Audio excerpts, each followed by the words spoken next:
I'm Michael Kimmelman, Chief Art Critic for the New York Times. Recently, art has been in the headlines. In New York, some of the shows attracting considerable attention include a major Thomas Eakins survey at the Metropolitan Museum of Art, and a long overdue retrospective of the best second-generation New York School painter, Joan Mitchell, is at the Whitney Museum of American Art. In addition, the Museum of Modern Art has opened a new temporary space in Queens. And earlier this month, a Michelangelo drawing turned up in the attic of the Cooper Hewitt Museum. Joining me now to talk about these stories and more are Robert Storr, Senior Curator of Painting and Sculpture at the Museum of Modern Art, and soon-to-be Professor at the Institute of Fine Arts at New York University. Peter Schjeldahl, Art Critic for The New Yorker, Art Critic for New York Magazine, Mark Stevens, and artist Elizabeth Murray. Welcome. Joan Mitchell. Rob, tell us a little bit about Joan Mitchell. Who is she? Well, you defined her as being the best of the second generation of the New York School, and I know that she was always uncomfortable with the designation second generation, and also in a funny way she was of and also not of the New York School. The sort of discovery for her of what gestural painting could do was the key moment for her in every possible way. But she actually came from someplace else, Chicago, and she lived most of her life someplace else, which was in France. And what's interesting is how that discovery ignited in her a certain set of possibilities in paintings, which she then essentially developed in isolation. She showed here at Forcade and other galleries occasionally. She was back and forth and had contacts, but this is the work of somebody who essentially cultivated what de Kooning called her own yogurt in solitude for many, many, many years, and made these marvelous pictures, which are basically all about the sort of the explosions that happen when paint brushes meet and paint strokes meet and colors meet and so on. It's a very consistent vocabulary out of which very amazing things happen. Consistent vocabulary, do you mean that she didn't change that much over time? She changed her way of working somewhat, and she addressed herself to a certain set of issues. You can see it in the work, but basically the dynamics of the work don't change. Her early paintings are made, in a sense, without a form to draw. So unlike de Kooning, who was a very important artist for her, or even Pollock for that matter, she wasn't pushing off of some kind of an image or an automatic kind of a gesture in her hand. And later on you can see her looking at Rothko and other people and thinking about big open spaces, but then as soon as she creates a sort of Rothko-like veil of color, then she piles on all this very rich, marked paint, which does the opposite of what Rothko does, which is to dissolve the surface of the canvas. And so she's in dialogue with other artists, but it's always that impulse to sort of make the mark, twist the brush, roll it, make color smear, and see what happens. And then sometimes the pyrotechnics produce this sort of wonderful, moody color, and sometimes just brilliant, brilliant, brilliant color. Color, Mark, you mentioned when you wrote about this show, Monet is somebody who comes up often in Joan Mitchell's discussions. She was in France a while. Is Monet an important figure for her? Well, she lived in Giverny. She was always a little uncomfortable, as with the second generation term, about being likened to Monet. She didn't really like very much being likened to his watercolors paintings, his water lily paintings. But in Salut Tom, her famous painting that I think we have... Maybe we can see that, actually. I think we have that. Salut Tom. This was done after Tom Hess died, and it is very much an homage both to Hess, I think, and also to the water lily paintings. You can see that the space has a kind of summer pond feeling about it. But the thing that I just loved about this show is that her joy in the paint swoons, the absolute rapture in the medium, the pleasure she takes in painting, which is becoming so rare. Pleasure, is maybe the most radical thing that you can try to do in art today. And her show was one of that really celebrates pleasure in all its forms in painting. Joan didn't like being described as anything, and second generation or Monet-like, and I think both terms are apt, actually, historically. And that I think there was a show I recently saw in Switzerland of the heritage of Monet, and it was a terrible show, and which made no sense at all, except that Joan Mitchell and Monet just sort of stepped out for coffee together. I mean, it was, and I think it has to do with presenting paint as paint in a way that is referential. I mean, what do you mean by that? Well, that it evokes the color evokes the gesture evokes, the density evokes. The paint itself is a conveyor of meaning. Yeah, you know, and it's, but whereas, you know, Monet played recognizable melodies, Joan Mitchell, like Elizabeth Murray, another artist I can think of, was more a jazz saxophonist, you know, where you know the melody is there, but you can't peg it. Well, would you like to do a riff on Elizabeth on Joan Mitchell? Has she been somebody who's been important to you? When I was a student, I didn't even know who she was in the early 60s in Chicago. I didn't see her work till I came here in '67. That had a lot to do with the way she was sort of written out, I suppose, of American I think that art. in a sense at that point, it wasn't so much that she was written out, it was just that the men were so powerful. And I really sympathize enormously with her feeling, even though I agree with what you say, like about her and Monet, with both of you. It's true, you feel it. Maybe more Van Gogh.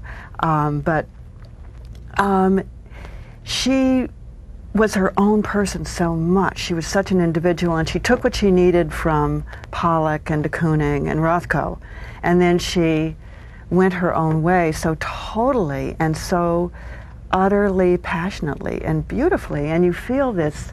I mean, I learned so much from de Kooning, and I learned how to paint from looking at his paintings in Chicago. And you just feel her. You said rapture, and I think that's true. The other part of her painting for me, though, which I really identify with, is how you can make something so beautiful and so angry at the same time. In what ways are they angry? I think that the way the strokes and the splotches slash and pile and go this way and that way, she's got her whole self in there, and she isn't holding back. And I love that about her work, and I think it's something you kind of sense right away, even in the bad ones. That she just puts it all out there, as she did as an individual, I guess. There's legion stories about her, aren't there? Right. There are many, many stories about her. You have an image from the 60s, I think, which is a very angry period That's for her. right. There's an untitled work from the 60s as well. But there's, you know, not that Pollock didn't, you know, the guys were angry too. Right. And I've always felt a certain amount of poignancy with her, that she came up at a time where I think that women felt they had to behave and protect themselves in certain ways. Of course, this was another term she hated as well, being considered a woman artist. Really hated women that. artists in general was not a term she was. A lady artist, you would call them. She was no lady. She hated the weather report, though. and it's interesting. I mean, that some of the paintings that she described as her angriest, most depressed periods have come across as pure lyricism. So it's, you know, I think Eliot's the artist. The man who suffers and the artist that creates, you know, were, I mean, she was the real article. I mean, she was like a real artist in some fundamental way, and it's, you know, knowing about her personality really doesn't help you with the art. I mean, it almost heads you in the wrong direction. It's interesting.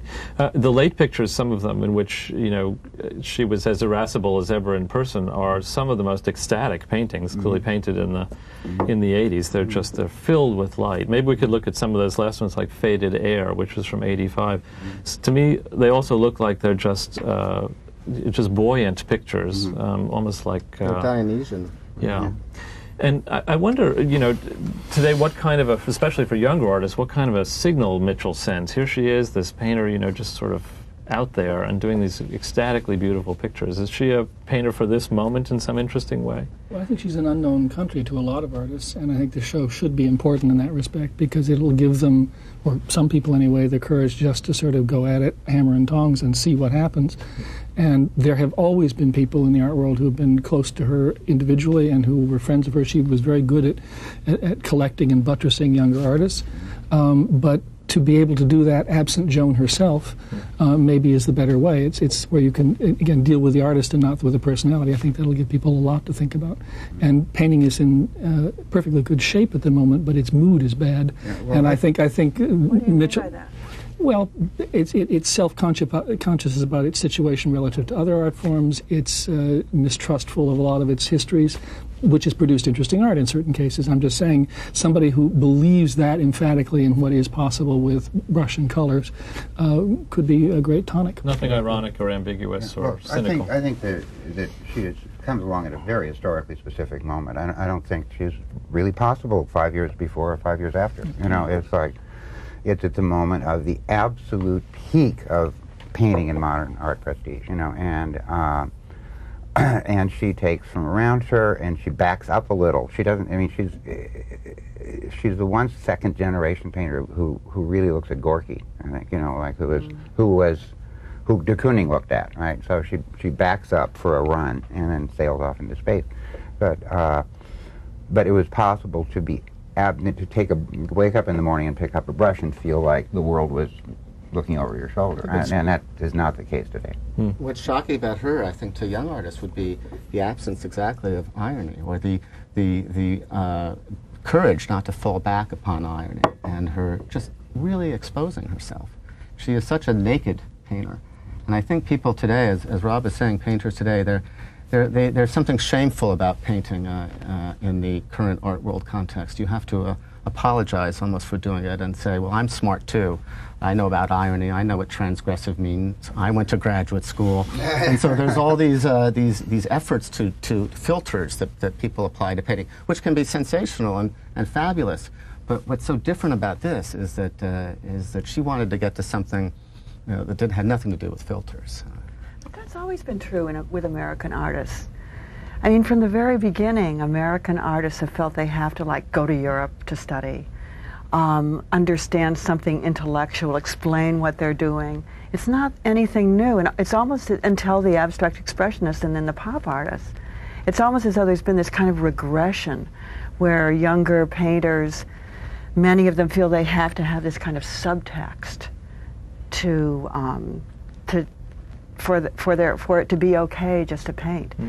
I mean, I don't know what will happen with younger people going to see this show if they'll say, oh wow, I can just do this. I can really throw myself into it and I don't have to explain it to anybody. You bring up American artists' long tradition of going to Europe, so that brings up Thomas Eakins, conveniently, who went to Europe for a few years. He was studying in Paris, but he came back and became probably the quintessential American painter. And it's interesting, when he went to Europe, he had gone there because his father had bought him out of going into the Civil War. I've always thought that on some level, Eakins' whole desire to become a very American artist was in a way paying back the country for the gift of not having had to serve in the war. And you know, he comes back and he paints these very American paintings, sculling figures, modern, you know, it'd be like someone suddenly painting baseball or basketball players. Is Eakins in some ways an interesting figure right now for us, or is this show, which is so large and interesting on its own, just a historical event? I think it's very interesting right now. I mean, I saw it in Philadelphia and wrote about it soon after September 11th. And actually I had 2 long paragraphs about the connection, which came out in the editing. Shot. But it's, the Americanness of someone who went to Europe and at a time of avant-garde breakthrough and Manet and Impressionism, didn't look at that stuff at all, studied with the old warhorse academicians, you know, imbibed that highly conservative, you know, technical grounding, came back and subjected it to American scientific and technological know-how.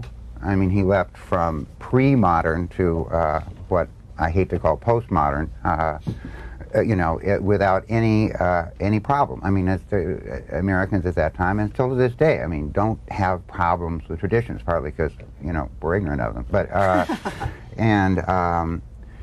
it's this sort of absolute sort of barbarous sophistication that he has, and you know, and embraces science and photography and sexual freedom, you know, and wants to be regarded above all as a professional. Yeah. He painted, of course, this amazing picture of the Gross Clinic, which I think we have a picture of. don't really know whether there is a more interesting picture painted in America in the 19th century, among other reasons because it is still such a shocking thing to look at. But it was a perfect example of him trying to sort of elevate this idea of science, American science, this physician practicing, as realistically as possible, despite the cringing woman, the only female in the image. She's cringing, probably the mother of that poor boy. It's the giveaway. It is supposed to be the mother, I think. Yeah. It's also a portrait of the artist, though, you see. It's not just a... In the background, yeah. He's holding a scalpel that has red paint on it, or blood. Well, Akins had gone to Spain. He'd seen Velázquez, so there's his little allusion to Velázquez Las Meninas. But why is this picture interesting? Do you think it is, or is it just... I think it's a fascinating Tell me why, painting. Elizabeth. Except for the cringing mom, which is shocking when you realize what's going on in there. Like, that's like the B-movie part of this incredible painting. It's so scary. Like, all you see of the patient is the buttock. It's this hunk of fleshy, awful-looking leg with socks on. I mean, I don't think that it's probably the first moment in American painting that socks were painted. But in the composition is completely predictable. It is all about light and dark and the sepia. There's nothing, absolutely nothing. It's total tradition. And yet it's absolutely eerily like the movies, like totally gets to you instantly.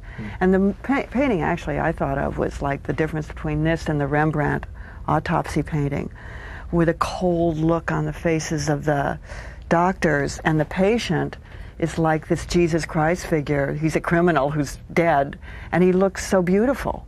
And the light is falling on him, and he's done it in exactly the opposite way. I think it's a really brilliant painting. Yeah, Rob. I would say, in fairness to Eakins, the Agnew Clinic, which is a later painting of a similar subject, has a nurse staring unflinchingly down at a breast operation, which is likewise depicted without any, camouflage at all. And I think what's interesting about Eakins is that he really is a realist. I mean, he doesn't have ideas about things. He looks at what they are and what they tell you about what they are, which makes him one of the great painters of women. The portraits of women that he painted and the sense of the melancholy and the self-possession of these women is really amazing. He's one of the great painters of the nude, and whatever codings one might find there, what homoeroticism or lack of it there might be in the male nudes, what sort of reserve there are in the female nudes, it's the frankest portrait of naked Americans we'd had ever seen by that time, and still remains among the frankest. He's also such an elusive painter, because although he is a realist, those late portraits they're Jamesian. He becomes an expatriate almost. We should look at the one of his wife, a late portrait of his wife near his death. It's a very beautiful portrait, and just as Rob says, intensely, but not just respectful, but just real. I mean, such lush middle-aged melancholy. I mean, it's, again, not intelligence that's right. applied to a female subject. I mean, there's a thing that Kooning said was that the oil paint was invented for the sake of flesh, and in Eakins you see that put to a very funny test, because the sort of stringency of his painting takes away most of what we would think of as painterly painting, except in small pieces you see this amazing responsiveness to the material that does tell you what those bodies are like. But it's a kind of sensuality battened down by Philadelphia sensibility, academic training, and the reticences of the time. I mean, you can see such lives unfulfilled and desires unexpressed in his faces. There's a his lot portraits. of repression. Yeah. Well, and indeed sexual repression, isn't there? Maybe we could take a look at the photograph of the male nudes at the site of the swimming hole. This was, of course, became one of the photographs he used for a painting that shocked people at the time, partly because these were clearly not the painting in its final form. These were not just classical figures, and these were specific people, nude boys, and Akins himself swimming towards them. And so everyone knew very clearly that there was something going on in this picture, even if at that time they didn't identify it as sexual desire or homosexual desire. But I'm sorry, I interrupted. You were saying about... Oh, well, I was just thinking when I was going through the show that, especially with these photographs, which were shocking because I'd never seen or knew that he did this, there was a lot of flesh and a lot of, I mean, this is a very sexy picture. It's a turn-on picture. And the painting doesn't feel that way at all. The painting shows the genitals, but it's definitely posed. and all the verticals, horizontals, and the different poses, and it's very stiff. There's an amazing photograph in the show. Did you notice the one where he's naked, carrying a naked woman in his arms? Absolutely and wild. falling down. Yes, staggering. But well, and of course he lost his job at the academy when before a life class he was had a nude male, a male model wearing a loincloth as was required, and in terms of describing the body, he took off the loincloth and threw it away, and there were girls and. Wasn't the only time apparently this had happened. Yeah, well, this is probably a favorite stunt of his. But. Yeah, I mean, it's an interesting subject. It's hard to explore in this show, but the sort of latent homoerotic element in some of his paintings, and also his whole life. We saw that painting of his wife. There was also another portrait he did of his wife's companion, which is equally sensitive. Lived with him at the end of his life, and then stayed with Akins' wife until the end of her life, many years later. And so there was clearly something going on in that house which was unconventional. But if you look at the contemporary eyes, I mean, one of the sort of basic tenets of postmodernist thinking is that, in fact, the idea of binary sexuality just doesn't make sense. The sexuality is a continuum, and without knowing anything about what Akins did or liked to do, he presents a world where sexuality permeates everything and positions are multiple. Right. Well, I don't think you have to go any farther than to say that he was a great friend and devotee of Walt Whitman, and I mean, the idea of trying to take Whitman's sexual inventory is just so boring, and I think we should extend the same attitude to Akins. A little respect for Akins.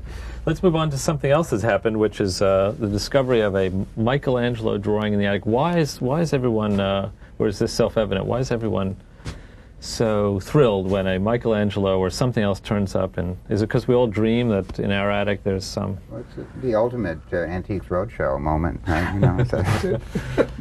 You said you liked the drawing when we were talking earlier. Actually, I was thinking of eBay just now. But, the ultimate eBay moment. No, I like the drawing. It's clearly a beautiful drawing. I just saw the newspaper, but it's basically just a vase with some lion feet. It's not one of his great drawings by any means at all, and the fuss that's made over it, to me, it's about the power of tradition and the name Michelangelo that everybody knows, and so they can, think this is this great art discovery, and it's a little annoying, actually. I thought it was nice that it was found among in a box called light fixtures. That's a light. It's a big candlestick, actually. It's also an episode in the one-upsmanships of scholars, because this is great sport when somebody from out of town discovers something that's right in front of your nose. Yeah, absolutely. But it's a little incident of New York history. It's not a great art fact. Another one turned up about 25 years ago, so it's obviously not the most unknown thing that Michelangelo drawing seemed to turn up, although that previous one had been associated with him before. But these are the oldest chestnuts in the press. I mean, it's the story of finding the lost work in the attic that appears on a regular basis, and so does the new auction record. As with the Rubens, I mean, there's always, it's like your time in a mile. I mean, you go by increments, and everyone gets very excited, but no one ever remembers. Sold for about $75 million in an auction in London. That's what you're referring to. Right. Yeah. People express shock. I don't really understand why. I mean, if you can pay a CEO $100 million, and you can pay Mr. Rubens 75. I think Peter once said about the 1980s, when there was all the speculative stuff in the market and all the press about it, that the 80s was about the sex life of money. And in a funny kind of way, I think this is transposed to the world of more genteel connoisseurship, but it's basically the same. Money married art, and art. Money gave art sexiness, and art gave money class, and they had sex in public. Yeah, I mean, from a newspaper person's perspective, it always has to do with uncover. It's always a news thing. It's uncovering things or something quantifiable. If you can assign art a value, literally, then it's a lot easier than having to describe what that value is. So if the value is $75 million, that sounds pretty good. And I don't really have any problem with that. I think we are talking about values, and Well, the problem with it might be, this is by way of a question, that when that romance dies, when the stock market collapses and no one's going to pay that same amount of money. Very depressing, yeah. Yeah, it's very depressing. But is it also true then that the general public, which may have become interested in art because of the relationship with money and glamour, then suddenly thinks that art isn't as interesting anymore? Well, I think they're probably right. I mean, I think what happens is that, during these booms, I mean, art gets overvalued like anything. I mean, the thing about money, people make a mistake of thinking that art is a commodity, which it's not. I mean, like, corn and oats and pork bellies are commodities, right? And I mean, art is really like money. It's a thing. It's a flat surface with a design on it that has absolutely no inherent value at all. It's entirely assigned. It's entirely subjective. And to say that one piece of dirty canvas is worth so many pieces of green paper, is a very interesting game, and it's very abstract, and people understand the structure of it, and it's a lot of fun.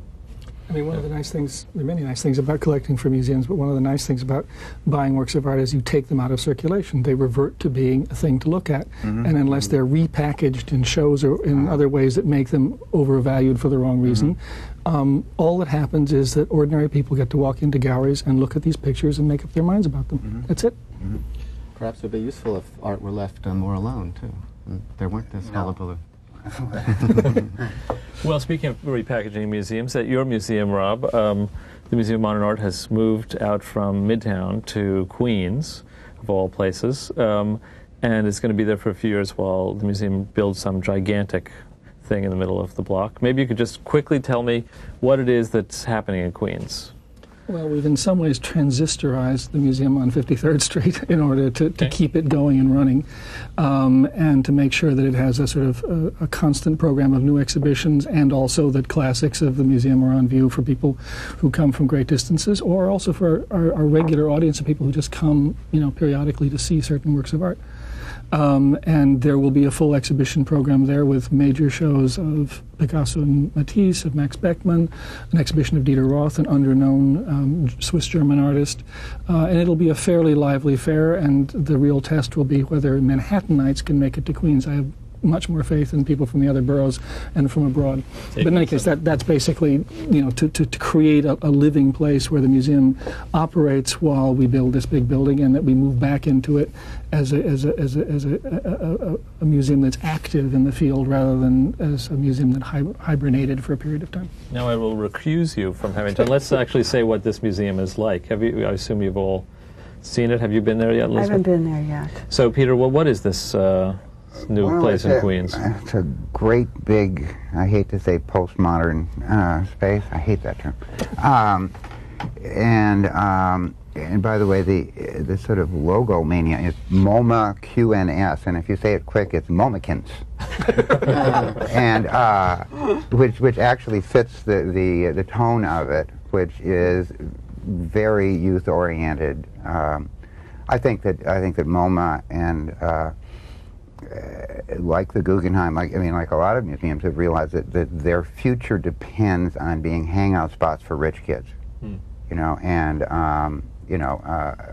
yuppies, and it's very yuppie friendly, and lots of video projections, and it's and then of course it's got some of the masterpieces of painting arrayed on very big cold walls to show just how tough they are. I think it's Starry Night, does crawl out, get up off the canvas at the end, and it's headlined by the section from the permanent collection, to be looked at, right? It's like, oh, what a concept. I mean, it's the name of the show. Essentially, and and that's, I don't know.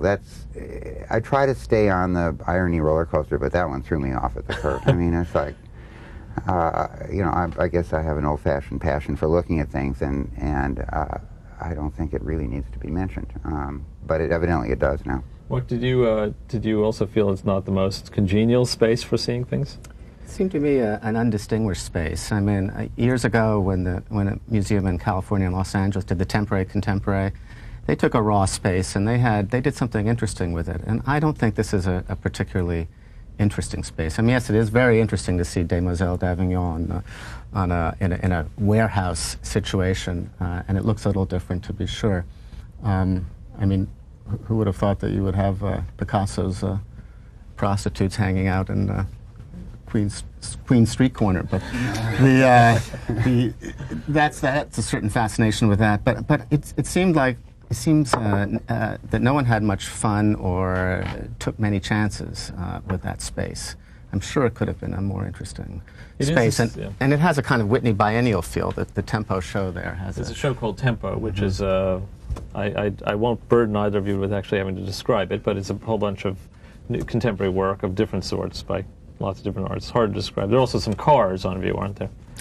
Yes, that's the sexiest part of the show, as I think you said in your piece. I mean, they're absolutely beautiful, and it's better than Sex in the City. It's fabulous. These automobiles, but the general air of it just seemed to me sort of heavy and not enjoyable, not about pleasure. Is there something going on in museums? I'll let you re-enter this, Rob, if you wish. I mean, because Peter, you say, this idea of appealing to yuppies and a place to hang out. I mean, there's a lot of talk all the time, and it's been going for years, probably for generations, about museums becoming, too popular or having too many things going on, too many restaurants or things. I mean, is there something that's particular to this moment about museums? Have they become more commercial, or is this just a perpetual complaint? Or Elizabeth? I think there's something going on that I have to say, and I feel like an old fogey, but I really don't like it. And I got it sort of clarified in my mind what it was with the Biennial, which is the show at the Whitney that I usually love it. It's so much fun. It's just raggedy-taggedy. And that was this spring. This spring. At this time, and I think this is maybe what you're talking about at MoMA too, or there was this feeling of an absolute lack of a kind of a structure and a form. There was no arrangement somehow. It felt like the curator had the best intentions in the world. He wanted to really do what the Whitney Biennial is supposed to do, go get all these young folks and give them a chance and put the work together. And then he didn't pull it together. You didn't know what you were looking at, and it did feel like it was sort of a holding pen for yuppies to come and everything is soundbite. See all this weird stuff. Everything was just right. And to me it didn't do the art. It wasn't in service of the art. It was in service of this kind of idea where the museum would kind of like leak out into the public, and with nobody was getting any help there. The artists weren't getting any help, and then the yuppies weren't getting any help either, which would get them to look. There are lots to read. Tons to read. I hate all the texts. It's as though you can't just go in and look anymore. You have to read something, and that's been going on for a long time. Not in every show. Rob's Richter show was wonderful for having very total little absence. way of text. That was a relief. And what's the point of all this text? I think one thing, I mean, this is not by way of defense of my colleagues or myself for that matter, but I think there's been a lot of discussion about the institutional problems of museums, which are many and which are some of them quite aggravated. But most of that discussion is about money, about infrastructure, about a whole lot of other things. But there's been very little discussion, and you raise it, I think, about what the form of museums are. A museum is a form, like anything else, an essay or a treatise or what have you. Literary forms exist, and there are forms of exhibition as well, and they're getting either done badly so that you can't recognize them, or blurred in such a way that you can't see that this exhibition was made to be experienced in a certain way, and this other, which may be quite opposite in style, was made to be experienced in another way. And I think there are many factors, but for example, some exhibitions are simply something where you show people a variety of things in combination, and you trust that the average person is actually pretty intelligent after all, and if you show them in a way which allows them to digest it themselves, a lot can happen. In other cases, the material itself requires explanation. I'm not averse to wall labels, but I'm averse to wall labels next to things that any damn fool can see what it is. What you want to do is enjoy it and get deeply involved in it, and that's I think a lot of what we see are the breakdown of that sense of the genres of exhibition or the genres of museum show, and I would love to see somebody take that on rather than telling us what we already know an awful lot about, which is the way power games are played inside museums. The noise level is also remarkable. I mean, you can't find a quiet spot in a museum increasingly. Because understandably, some object is talking to you or shouting, and I don't know what curators are supposed to do about that. Well, I'll tell you, I've worked very happily with some people who make those things in the sense that they're terrific people, but I remember... You're talking now, just to be clear... Acoustic guides. Noisy installation. You're talking about noisy art? Yes. And noisy acoustic guides. Noisy art, but acoustic guides are also... Video installations and acoustic guides, In a particular case, I made an exhibition where there were 8 objects arranged in sequence along the wall. And those 8 objects, without being didactic at all, actually introduced people to a series of visual experiences which were all correlated. The requirement of the acoustic guide was to speak about the first and the last. And what you are doing as the voice is saying, skip all that other stuff, go from here to there. And I think that acoustic guides are very useful for some things, but they are also very, very much preemptive of visual experience, visual exploration, and so on. You can't listen and look at the same time with equal... But the other thing is that museums should not be quiet places. They ought to be places where people, like in the old salons in France, stand up in front of paintings and argue about what they are, whether they're good, what they're bad, what they mean. They're not temples, and we shouldn't be hushed when we're there. But Mark, I think, is saying, I don't mean to speak for him, that some of the art itself is very loud, but also that it demands that you stand in front of it for a certain period of time. A 30-minute video expects you to sit in a room for so long and watch it. I mean, this part of it... There's a curatorial problem. If you have a Bruce Nauman, say, which is now a terrific Nauman at MoMA Queens, putting a very aggressive, angry sound out there, and then very close by there's a Rothko. I think it's an interesting disjunction, I suppose, but it's very hard to look at paintings, or at least I find it hard to look at paintings when Bruce Nauman is this in my ear. I want to thank you all. It's been a pleasure. Thanks very much. In solitude for many, many, many years, and made these marvelous pictures, which are basically all about the sort of the explosions that happen when paint brushes meet and paint strokes meet and colors meet and so on. It's a very consistent vocabulary out of which very amazing things happen. Consistent vocabulary? Do you mean that she didn't change that much over time? She changed her way of working somewhat, and she addressed herself to a certain set of issues. You can see it in the work, but basically the dynamics of the work don't change.